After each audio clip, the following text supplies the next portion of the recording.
Hi everybody, this is Brian with the Instructional Tech Coordinator team here in the School District of Waukesha. In this video we're going to do a brief tutorial for anybody who needs to input observer data or staff data into the SDW Classroom Walkthrough tool. First thing I'll mention is that the people who input this data should be a fairly small group of people.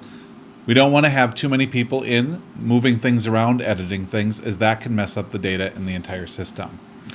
Also, I'm going to show you the fields in this video that you should be changing.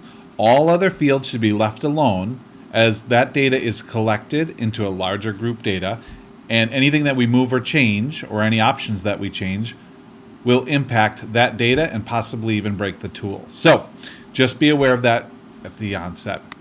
One of the first things that I would do if I were creating this list for my school was I would create a list of my observer names, of my staff names, of my observer emails, and of my staff emails. Observers are generally the people who will be completing the walkthroughs and will be using the tool to input data. Staff is just anybody in the school who can be observed. Here you can see I've alphabetized these already just to make it a little bit easier for the people completing the walkthroughs so that they can find them in alphabetical order by last name. What I'm going to do is I'm going to start with a list of names. Whether they're observer or staff, you'll follow the same process. So I select the names and I click copy. I now go to the form that I'm going to edit. The first thing that I'll make a change with is the staff name. So I'll click this. You can take select staff name out if you like, but I'm going to leave it there. Now all I need to do is click the second option field, paste, and you'll see that it automatically pastes in my staff names as I had them ordered. So it makes sense to order them alphabetically to begin with.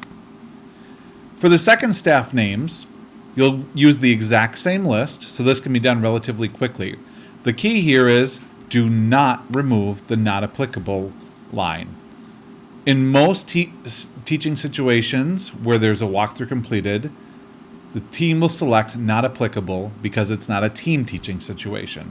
So we want to keep that as an option when the walkthrough teams complete their forms. So I'm just going to go ahead and paste in here.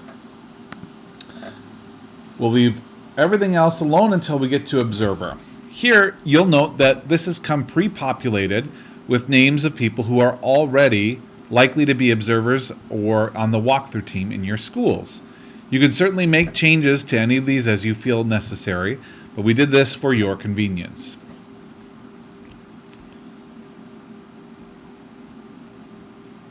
Here, we would just do the exact same thing we did before. We would copy the names and paste them here. We're going to scroll down just a little bit. We'll leave most of this alone, but then the last piece of this is the staff email. And yep, you've guessed it, we're just going to go over and copy and paste in those names, as I've already done there.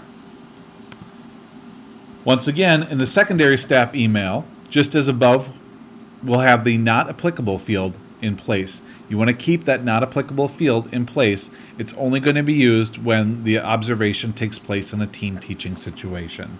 So we'll leave that in place and copy. And then finally, the observer emails. As I mentioned before, this will come pre-populated with some of the district level folks who may complete a walkthrough in your school, but then you're certainly welcome to add anybody that you feel would be appropriate to add.